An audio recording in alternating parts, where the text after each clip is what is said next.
Good morning, everyone. For those who don't know me, my name is Helena. I'm the Executive Director with the Greater New York Chamber of Commerce.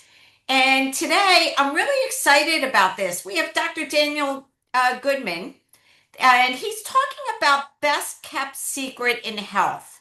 We talk about health in every day, especially at your family, at family dinners. Everyone takes care of themselves by, going to, their whatever physicians they go to or whatever medical practices they do.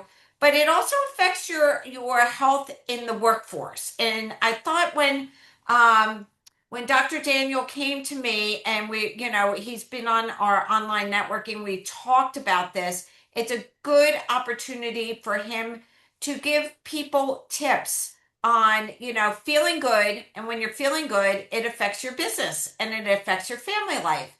So right now, I'm going to turn it over to Dr. Daniel Goodman, DC, Flow State Chiropractic. He's going to be talking about managing stress from the inside and out, and I'm really excited about that. This is being recorded. If you want the PowerPoint presentation directly from him, you can see he has his email address. It's help@flowstatenyc.com. I'll put it in the notes. And also, he'll have this slide on at the end. So I'm going to turn it over to Dr. Daniel right now. And like I said, we have a chat going on. So put your questions in the chat. He will do like a Q&A at the end of his presentation, but it's more going to be asking questions with just asking general questions that you have specificity on what for you. Okay, Dr. Daniel, take it away. All right, thanks very much. So there's a lot of information here, and I want to give as much value as possible in the short time we have together. I have a couple of slides, but it's more just to be grounded. I'm happy to share whatever, and I really am an open book. My number's here, and at the end, you'll be able to hear the rest of it. But as a member of the chamber, I'm really excited to be able to share this kind of information with you guys. And you could always text me, and it never costs anything to chat. But today's talk is all about Best Secret in Health, Managing Stress from the Inside Out is the title. And what we're going to talk about are just some common trends that are good for everybody, some action steps that you could take today, and just kind of a big picture about like where health really comes from, what wellness means, and how you can start enacting that not just for yourself, but so that could translate into more productive in business and hopefully, being able to be happier and better. So, just a quick bit about me, real quick. My name is Dr. Daniel Goodman. I'm a chiropractor at Flow State Chiropractic. We opened just a few months ago in Lower Manhattan by Wall Street. And today is all about to be what is health or what does it really mean to be healthy? And what the secret is about when we understand what that really comes from, ways that we can really move forward with it. Full disclosure, I am a chiropractor, so the lens in which I see things through is through that chiropractic lens. So I'll share a little bit about that. And the reason why that's so important is because chiropractic is all about your central nervous system. And your neurology, as well as your posture, plays a huge role in not just how you experience health and stress, but also how you can manage and be more resilient towards those stresses. Um, and that's what we're going to go over today. So, first thing we just want to really just do a quick overview with is what does it mean to be healthy and what is wellness?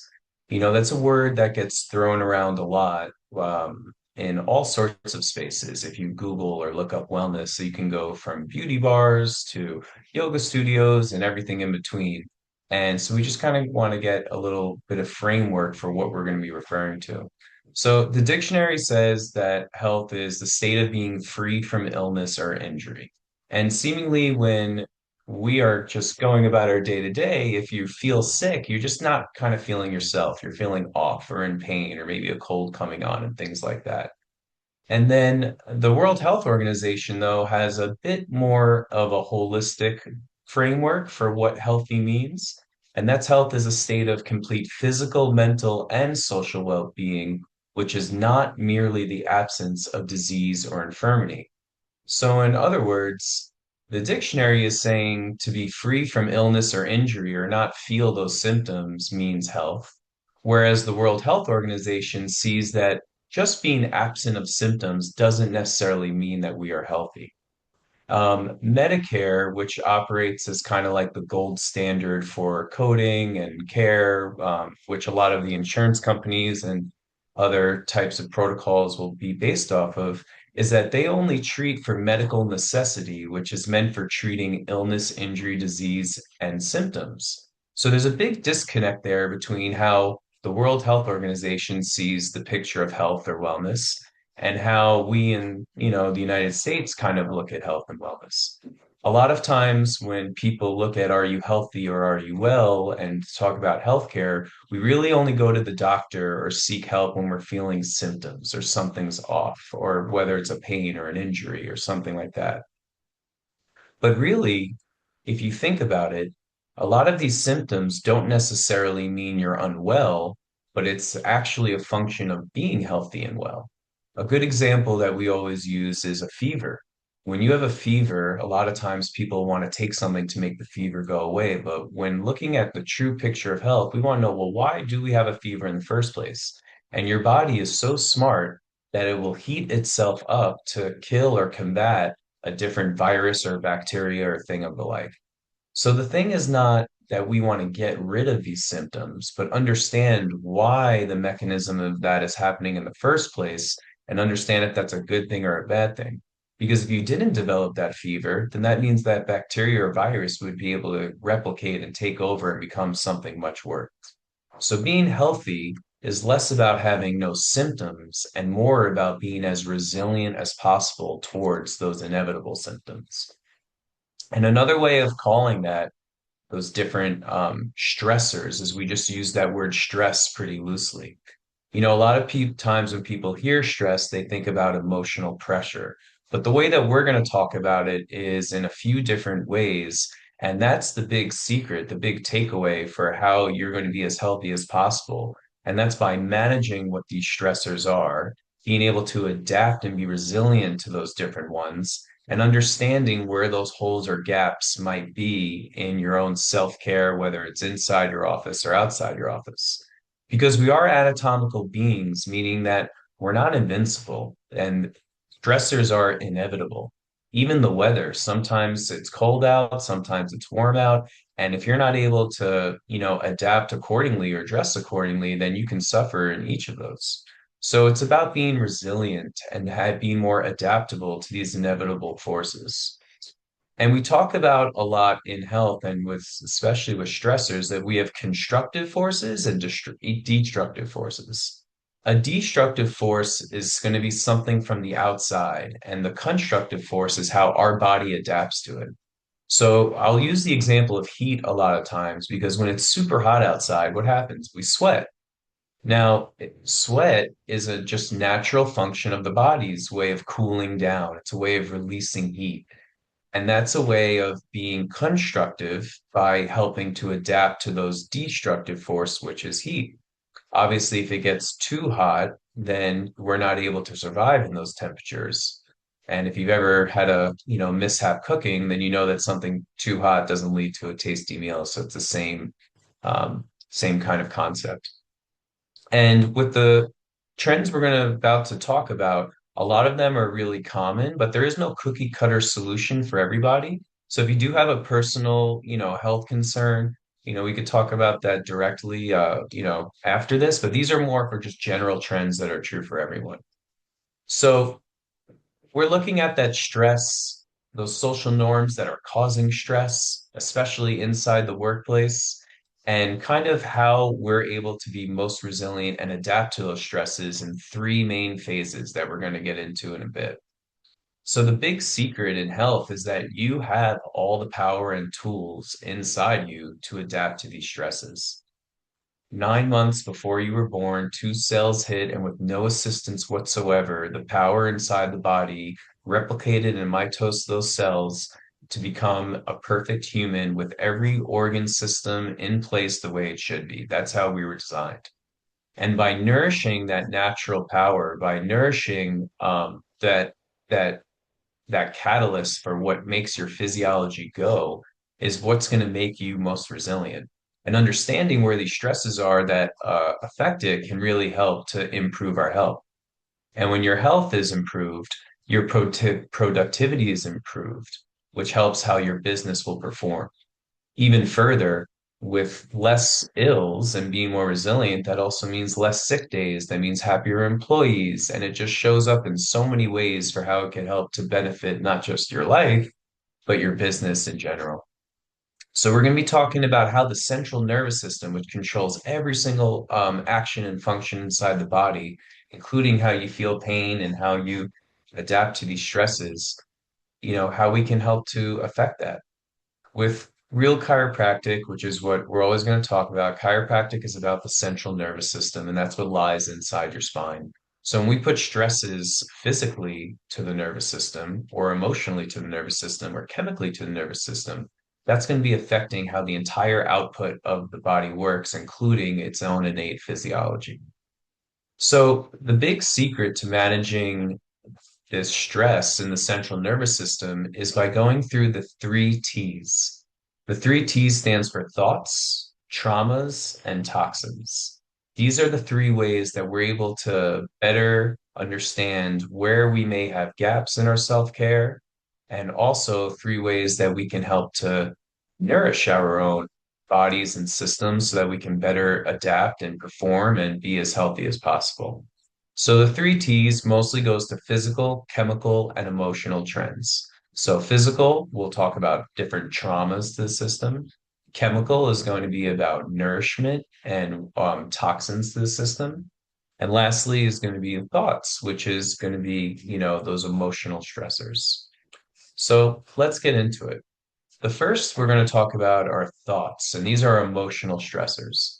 And there's not one that is superseding than the others in terms of these three T's, but everybody is kind of like a pie chart, and people have different, ratios for what they do for their own self-care or for what's causing them stress in the first place. And the best example for how your stress affects your physiology is think about it's a Friday, 5 o'clock, beautiful weather out, you're out for the week, your favorite song is playing, high as a kite, singing along, whatever. And then what happens? Sirens behind you, you're getting pulled over. What happens? Does your nervous system start expressing? No, you shrink, you shrivel, you get tense. So your emotional stress really does play a huge, huge role in your physical physiology as well as how you feel. Even further, when we talk about thoughts, your nervous system all comes from the brain. The brain is the starting point and the hub for every action, both conscious and unconscious. And if you're not able to have a positive output for what you're bringing out to your system, then you can't expect to perform at your best. So the first thing that we can do in terms of getting our thoughts, our mindset right, is for that morning ritual versus a routine. And I use these words very carefully because there's two types of way that you can start your day. One is being in a routine, and that's where the alarm clock goes off. You kind of roll out of bed, hit it, brush your teeth real quick, and then you're out the door. Now, versus a ritual, which has more of a sacred connotation to it. It's something that you would never skip. It's something that brings you joy, brings you peace. It's something that is more of a kind of like an ideological way of going about your day rather than something that's mundane like a routine. There's a great acronym called SAVERS that is from the Miracle Morning. And if you haven't heard of it, a quick Google search will get you there and I can send it to you. And it talks about just a ritualistic way of starting your day that includes just a lot of mindful practices that really don't take that long. So, for example, goal setting, journaling, visualizing your day. If you've ever read any self-help books or gone into any of those types of coaching programs, they're all going to refer to this type of thing because since your brain starts every action by you setting those things in motion, you're able to make it happen. And have you ever had that moment where you're kind of thinking about someone and then they call you out of nowhere? That's not just like a woo-woo coincidence. There's real, proof and evidence that your thoughts do affect how you interact with the outside world. So by starting with some sort of peace and putting your mind at ease, you're actually affecting how your central nervous system operates. There's two main states of the central nervous system that the body's always dancing between, parasympathetic and sympathetic. Sympathetic is your fight or flight response. It's your survival mode. It's when your cortisol levels are high. You're running from a bear.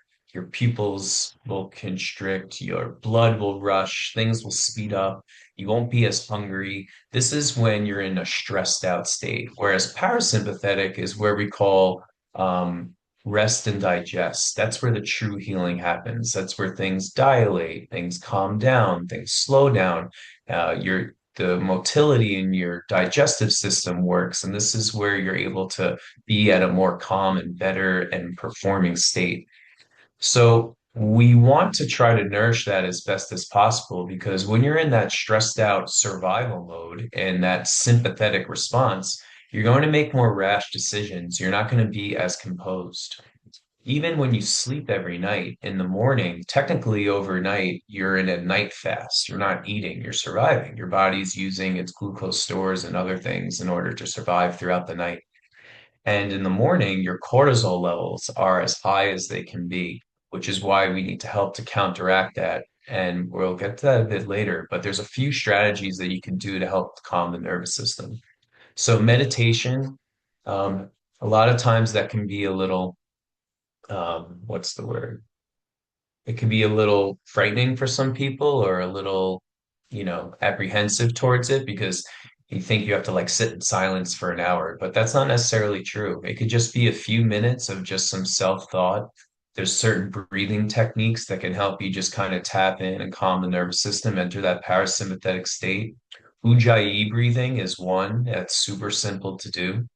4x4 breathing is another strategy that's really effective. That's where you just breathe in for 4 seconds, you hold for 4 seconds, you exhale for 4 seconds, and hold again for 4 seconds, and just repeat.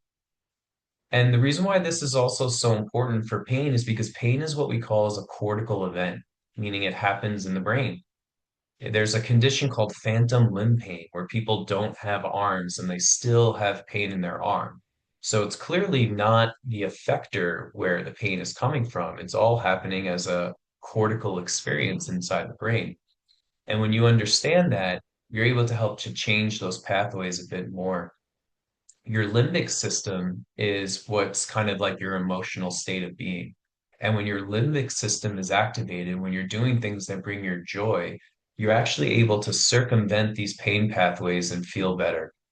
There's something called subsegmental nociception. It's one of my favorite buzzwords, and I'm not trying to out jargon you here. I just want to share with you some of the neurology for why emotional stressors are so important. And basically what that's saying is that when you have a normal pain pathway, especially for people with chronic conditions, whether it's like an achy back or headaches or whatever, that when you do something that brings you joy, you circumvent that pain pathway. And that's what's using the limbic system is all about. So these are some ways of helping to handle those emotional stressors, but there are definitely several others. Next, we're just going to talk about toxins, and this refers to chemical stressors. So before we did thoughts, which is emotional stressors. Now we're in the second phase, which is the chemical stressors. And for this means it's just basically nourishment. And that's things that are helping the body do what it's meant to do. And also being able to evaluate what outside in things that we're doing that might be hurting our system. If I gave you a quick exercise right now to make a list of two different columns, one being things that you know you're eating or drinking that's good for you, and another is that you know that is bad for you could probably pretty quickly be able to compile that list. It doesn't take a doctor degree or expert to know that some things are more harmful and some things aren't. A lot of it's commonplace knowledge. But there are some little tidbits that I do want to share with you now that hopefully will be able to help to nourish the system more readily. And these are kind of general trends that are really rules for everyone. So the first is going to be water. Hydration is super, super important for so many different reasons. First off, you just need it. We're made of about 30 to 60% water based on, your sex and age and things like that. And to not have that constant nourishment, you're not going to be able to perform the way that you're designed to. Generally, a good rule of thumb is whatever your weight is in pounds, you divide that number by two, and that's how many ounces of water you should be having per day. So if you weigh 150 pounds, you divide that by two, that's 75 ounces. That's about 2.5 liters a day, which I'd say that it's a good marker to have. So if you have one of those, big Nalgene's or liter bottles, try to finish one before lunch, one after lunch. And that's a great way, at least to start, to make sure that you're getting to the right hydration levels. The second is understanding the relationship between sugar, fat, and inflammation. We talked before about how at night you enter a night fast. In the morning, your cortisol levels are really high. Cortisol is a big inflammatory marker. So when there is any pain or distress in the system, another way of saying that is inflammation or irritation. And cortisol feeds inflammation and sugar feeds cortisol. So if you start your day every morning with a super sweet sugary drink and some sort of pastry, that's a lot of sugar that's already feeding your cortisol stores that are high. So instead, what the body likes in the morning is fat. Your brain is nourished by fat. So some sort of, whether it's a heavy cream or grass-fed milk, maybe some eggs, something of the sort, omega-3. These are good things that help to calm the inflammation and restore the cortisol balance that should be there so that you can perform better. There's lots of different dieting trends that are out there, and especially now with you know, GLP-1s and Ozempic and things like that. A lot of people are taking shortcuts to losing weight, but there are some just general rules that's good in order to help to make sure you're getting the right foods that your body needs. So, Michael Pollan is a famous food author and food journalist, and he has a couple really good quotes and studies that allude to this. One being that the most harmful thing they found that you can do to start your day is having a glass of juice. And that's because those sugar stores are really feeding that cortisol like we were talking about. So in general, what he says is to eat plants, a little bit of meat, and not too much. That basically you should have color in every meal. If your plate is just beige, although it might taste good, you're probably not getting the nourishment that you need. If you think about us in the natural world, there's plants and small animals everywhere. That's kind of what we were meant to eat as we're hunter-gatherers. We have two types of teeth for a reason.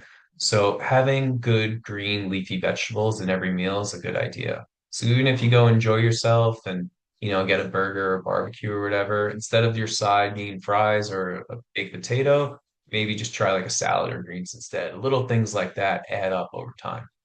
Another thing to evaluate is supplementation. And with that, there's so many different supplements that are out there that you can take. A couple of good ones that's just kind of right for everyone would be omega-3s and vitamin D.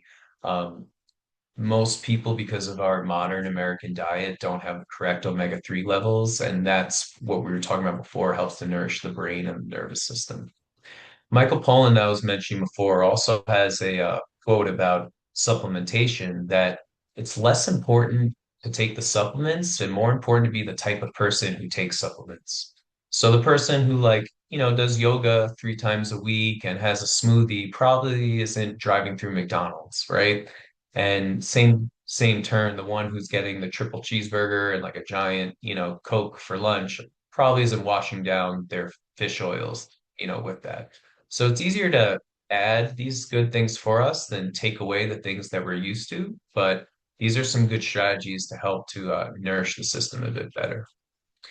And the lastly, which is the most important part, or I'm going to say it just because from a chiropractic lens, what we're talking about today is those physical stresses, your posture, how your workstation is, your daily habits, all those kinds of things.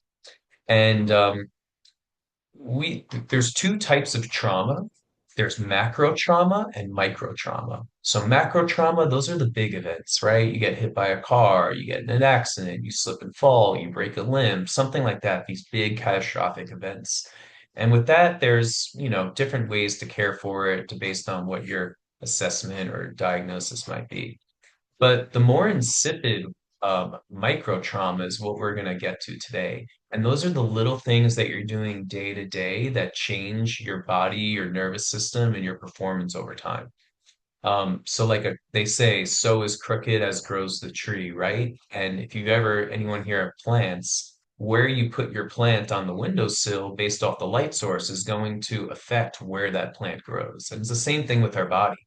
How we do those small day-to-day activities, whether it's at our desk or how we're sleeping or how we're driving, over and over and over again add up, kind of like working out.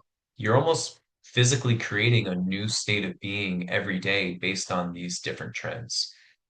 So, with our posture, the reason why it's so important, why we talk about it, isn't just because of how you look in pictures, but it's because that is where your central nervous system is housed. That's the lifeblood for every action in the body, not just how you perform, but also how you adapt to information. Inside your spine is your spinal cord, and any tension on that, even the pressure of the dime, can have catastrophic effects on your output. If you've ever sat on, your butt too long and your leg goes asleep, that's your nerve getting pressure and being compressed. And on a bigger level, you can feel that tingling or different pain. But if it happens on a small level, there can be, more things that aren't working the right way that can lead to all sorts of problems in the future. They did a study in 1994 in Japan where they found that for every millimeter that your head is forward based off of where it's supposed to be, there's a greater correlation with autonomic disease in older populations. So having your posture be off, it's more about how it's affecting your central nervous system because that's where it's housed. And that neurology is what controls everything. As we talked about before, pain is a cortical event. It happens in the brain. And even further, the way that the body works is it gets information from the outside world through the central nervous system to the brain. And then the brain tells the body what to do, how to regulate itself, as well as, to do any output or performance-based task you want to do. If I tell you to wiggle your toes right now and you do it, it's not your feet that are you're moving, it's your brain that's giving the signal to the foot. So if that signal is not happening the right way, or that game of telephone is being happened in a muddled or less opportune way, it's going to affect things overall. 90% of the information that your brain gets from the outside world is from normal motion of your spine, which is why when we're in the office, we're so careful about not just making sure you feel good, but more so that making sure that your body is in balance, is moving the right way, and performing the right way, because that's how it relates to the outside world. Another thing is these daily habits, those micro traumas we're talking about. So, a good piece of advice at the desk and your workstation is that if you're in a certain position that's adding to that physical stress that we're talking about, that micro trauma, that forward head posture, there's things that you can do really simply to combat it. So first is going to be the position of your computer. You should have your eye level be at 1 inch below the top of the monitor. When your head is looking down, that's putting huge stress on your neck. And they even show that our head weighs about 6 to 10 pounds, kind of like a bowling ball. If you hold it squarely over your shoulder, not such a big deal. But for every inch forward, that's an extra 10 pounds of pressure that gravity is working and affecting the whole spine and nervous system. And think about holding a bowling ball all day long, or even for an hour, how much stress that would put. And just by changing that a bit and having your ears more poised over your shoulder is going to help to have less stress in the long run. Another thing you want to do is what's called the rule of 90s, and that's at your workstation. Every joint should be at 90 degrees or greater. So, like we said, we shouldn't have our head looking down. We should have our arms and elbows at a 90-degree position. We should be seated upright with our hip hinged at a 90-degree position. Our legs, our knees should be bent at a 90-degree position. Anything that's more in flexion or that fetal type position or hunched down, things like that, is just going to add to those distortion patterns that we were discussing earlier. And another thing is something called ligamentous creep. And what that means is that if you're sedentary or stationary for 30 minutes or longer, the soft tissues in the spine start to stiffen and coagulate. So every 30 to 45 minutes, it's super important to get up, take a quick, movement or maybe a 5-minute walk, lubricate all those joints again, and kind of reset that ligamentous creep. One of our mentors when we were in chiropractic school, every 30 minutes would stop class abruptly and force us to kind of get up and move around. And even though you can be in the zone sometimes, that's a good strategy to be able to do as well. And on that turn, because gravity, those compressive forces, they never take a day off, right? We're constructed in ways where we have our spinal discs that are meant to compress those forces. But if you're in a jaunted position and there's pressure on those discs in an abhorrent way, that's just going to keep sinking and sinking and sinking. So being more upright, getting corrected, doing these strategies is going to help you to be more upright, more resilient, more balanced, all those things over time. Because think about like a marionette, right? When you have those little puppets, if it's slunken, it's going to be all like, sideways and imbalanced. But when you pull it straight up, everything levels out. The body works the same way. We're not bats. We can't live upside down. So that's why a lot of these strategies that we want to do is to help to suspend ourselves more upright. And you keep chipping away at all these in these three phases, then you're going to help accumulate more and more health. If you think about any action, if you just read 5 pages a day by the end of the year, even though 5 pages is not significant, you're going to, get through several books. It's the same way with managing these different points of stressors, whether it's physical, chemical, or emotional. Just a few minutes a day and having that accountability and discipline is going to help to pay off in the long run. So we're about out of time, at least for this first part, or I can keep, talking forever, but hopefully you got some value. Just want to go through a couple quick things that we hopefully you were able to gain from this, and then I'm happy to answer any questions that you may have. So, where health truly comes from, hopefully that's answered, that it comes from within. Your central nervous system is the only thing that is able to catalyze change from the inside out. When you have a cut on your finger, it doesn't matter, you can put Neosporin, you can put a Band-Aid, you can do whatever, but if that spark and power doesn't coagulate that healing, then it doesn't happen. That's why a dead body, if you cut it, it's never going to heal. The second, what system's most important for health and output is your central nervous system. Nothing can operate without it. You snip the nerve, the effector dies. And that's why we want to make these strategies to affect the nervous system as much as possible. And what phases of stress are affecting the system? So that's going to be physical, chemical, emotional, or the three T's, thoughts, traumas, and toxins. And in order to nourish that system effectively, I would just challenge you all to create those three levels and make the two columns. What are in each of these phases? What are you doing to help yourself? And what's something you're doing to hurt yourself? And you'll be able to see pretty clearly where there might be a gap in your system. Some people use, physical nourishment to address emotional stressors. Some people use chemical nourishment to combat physical stressor, and sometimes that doesn't really hit the right way. And why posture is so important in relation to nervous system, and hopefully that was answered a bit. You have some tangible strategies that you're able to use today. And yeah, I really appreciate everybody for tuning in, and I'm happy to answer any questions that you all have. I do have my information here, and there is a little QR code. I always offer, anyone to the chamber, and especially for tuning into here.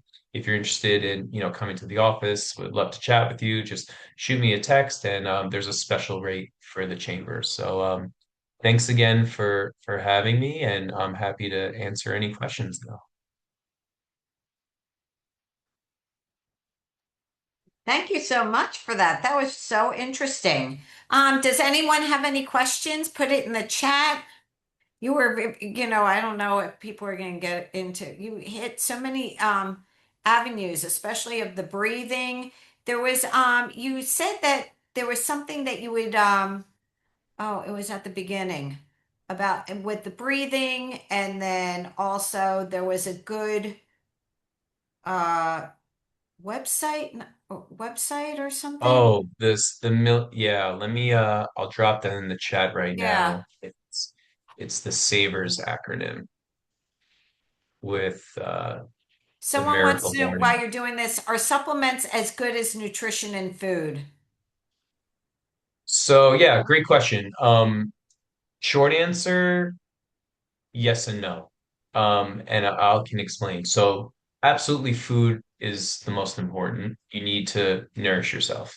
And every day when you have that opportunity, you could be making the right choices or the wrong choices, right? So obviously having, a robust salad with tons of organic nutrients is going to be more nourishing than like a bacon cheeseburger from McDonald's. No offense to McDonald's.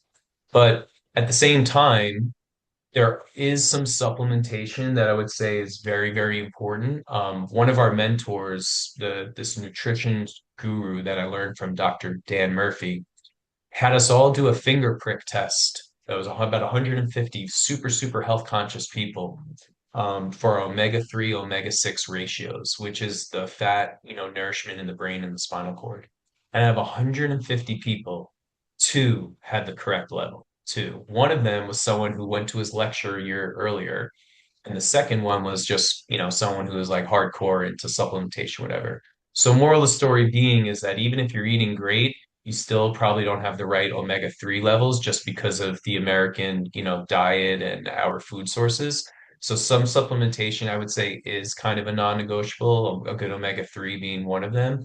But you got to start with the forest before you get to the trees. And that's why Michael Pollan says it's when it comes to supplements, be the type of person that takes supplements and then skip the supplements. It's like before we worry about biohacking, what type of magnesium is most effective, like you gotta just eat right. So hopefully that answers your question.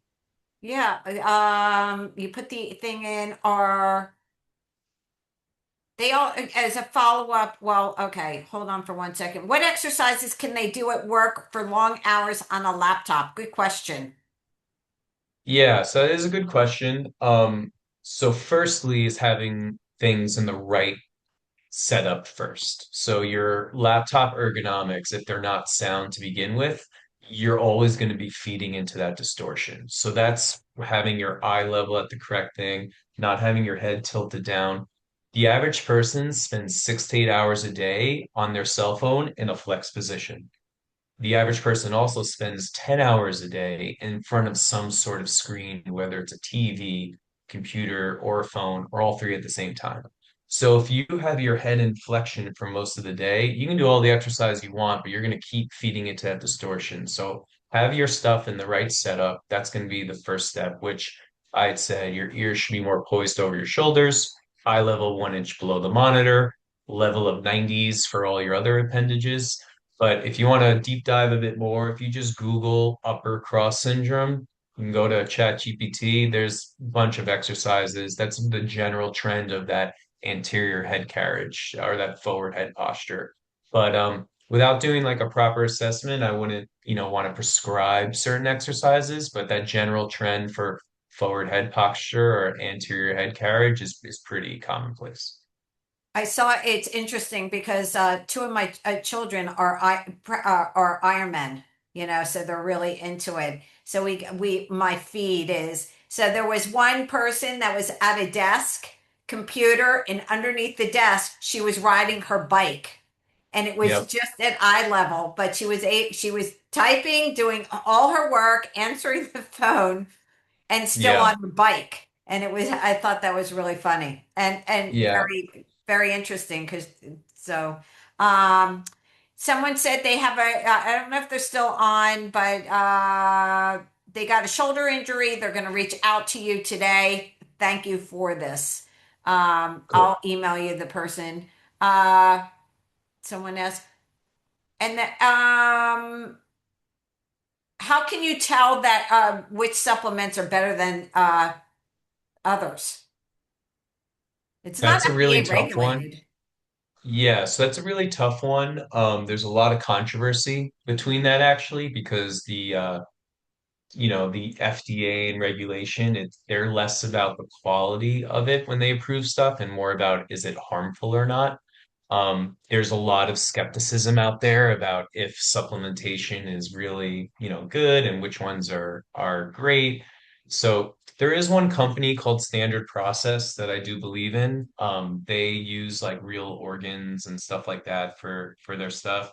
But again, I would say don't not to be a broken record, but being the type of person that takes it more than taking it is probably, the better strategy to begin with. But I'd say, even like Amazon now, they do supplementation like through their Amazon Basics. So there's a lot of pretty decent ones out there. I don't know if there's one like home run hitting one that I would recommend over others though. It's a wild west there. Yeah, exactly. And I'm sure Um, there's plenty of people in the chamber who sell supplements. There's got to be somewhere. Oh, So we do it. You know what? It's so funny because we do export documentation. So any type of goods that go overseas. So I get to see all the supplements that are being shipped over to other countries. And then I stand in line at the CVS and you have Nature's Bounty, NutriBlend. We do all their documentation. So right. if you have any questions, we do have, members, but I wouldn't, you know what? I wouldn't even recommend. I would have you, reach out to your, your doctor, your physician, your wellness person to get that information because I'm not qualified to do that. But Yeah. yeah. Any other questions?